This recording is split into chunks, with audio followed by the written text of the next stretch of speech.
When it comes to Prop 13, there is a lot of questions about how property can be inherited to ensure that that low property tax basis is then passed on to who is receiving it. With the recent change of Prop 19, this actually affects how property is inherited, and those low property tax bases are going to be transferred to who is inheriting that property. There are certain requirements that now must be met in order to be able to transfer that low property tax basis from Prop 13. In order to ensure that that low property tax basis is transferred to your heir,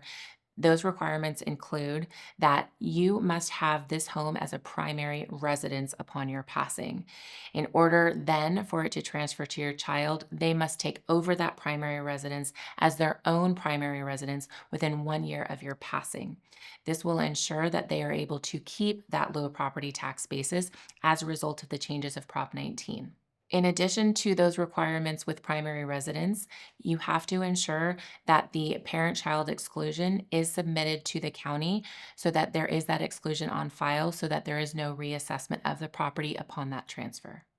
If you were to inherit a property under Prop 13, especially now with Prop 19 in effect, and this wasn't your primary residence that you were inheriting, or if you were the one who was transferring it at your passing to your child, it's important to understand that if it is not going to be taken as a primary residence by the child, they will not be able to keep that low Prop 13 tax basis, which means that the property will be reassessed at the date of death value to what that market value is going to be for the new reassessment value. What I have seen is that this has substantially increased property taxes on a lot of the properties that have been affected that haven't been able to qualify for this new Prop 19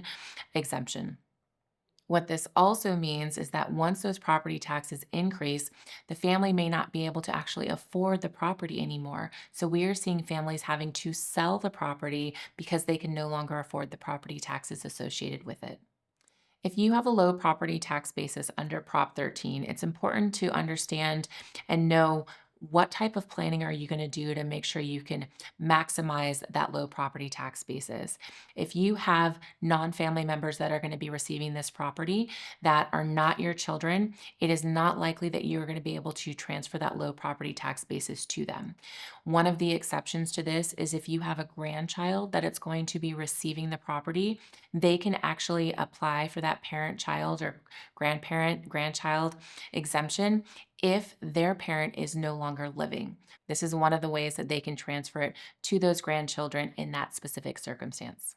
It's important as you are putting your estate plan together to think through how Prop 13 and Prop 19 are going to affect your primary residence as well as any of other homes that you're going to transfer. It's important to think through what is the effect that it's going to have that you are transferring this house to certain family members or children that you have to understand, are they going to be affected by different property taxes increasing at that point, and then creating your estate plan with that in mind. If you have any questions about how Prop 13 or Prop 19 are going to affect your estate plan and you want to make sure that you get that in writing through a comprehensive estate plan, please call us here at Hermance Law. We look forward to working with you.